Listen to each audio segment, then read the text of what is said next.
नमस्ते बच्चों। आज हम व्याकरण में कारक सीखने वाले हैं। बच्चों, दिए गए चित्रों को ध्यान से देखिए।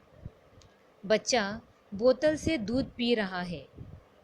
लड़की पेंसिल से चित्र बना रही है। पहले वाक्य में बच्चा, बोतल तथा दूध तथा दूसरे वाक्य में लड़की, पेंसिल तथा चित्र, ऐसे तीन तीन संज्ञा शब्दों का प्रयोग हुआ है। वाक्य में आने वाली हर संज्ञा वाक्य की क्रिया को पूरा करने में कोई न कोई सहयोग अवश्य करती है। उदाहरण के लिए वाक्य एक में पीने का काम हो रहा है। जो वस्तु पी जा रही है वह दूध है तथा दूध पीने की क्रिया में बोतल साधन के रूप में इस्तेमाल की जा रही है। इसी तरह वाक्य दो में लड़की बनाने का कार्य कर रही है।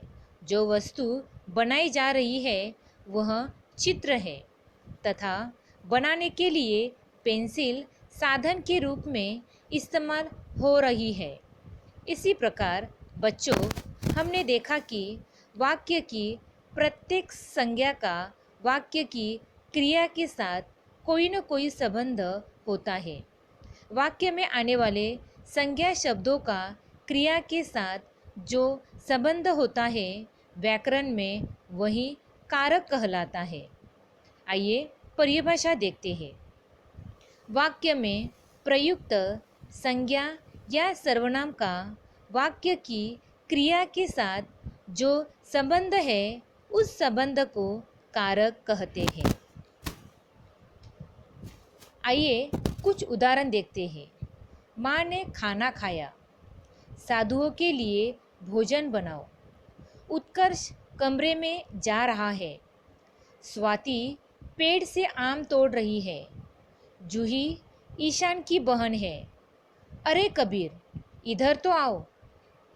इन वाक्यों में आए रेखांकित शब्द ने, के लिए, में, से, की, अरे वाक्य में आई संज्ञाओं का संबंध अन्य शब्दों से जोड़ रहे हैं। ये सभी कारक के चिन्ह कहलाते हैं। बच्चों, कारक के 8 भेद होते हैं।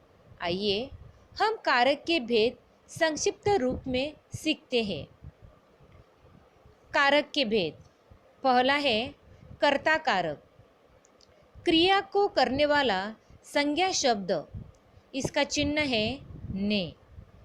दूसरा है कर्म कारक। जिस संज्ञा शब्द पर क्रिया का फल या प्रभाव पड़ता हो, इसका चिन्ह है को। करण कारक। क्रिया को पूरा करने हेतु साधन का कार्य करने वाला संज्ञा शब्द, इसका चिन्ह है से। संप्रादान कारक। जिस संज्ञा शब्द के लिए क्रिया घटित होती हो, इसका चिन्ह है के लिए को। पांचवा है आपादन कारक। जहाँ एक संज्ञा का दूसरी संज्ञा से अलग होने का कार्य संपन्न होता हो, इसका चिन्ह है से, अलग होने के अर्थ में। अधिकरण कारक। जिस शब्द से क्रिया या कार्य के स्थान का बोध हो, इसका चिन्ह है में, पर। संबंध कारक। जहाँ दो संज्ञा शब्दों के बीच के संबंध का बोध होता हो, इसका चिन्ह है का, के, की। आठवां है संबोधन कारक। जिस संज्ञा शब्द को वक्ता द्वारा संबोधित किया जाए, इसका चिन्ह है, अरे, वाह। धन्यवाद।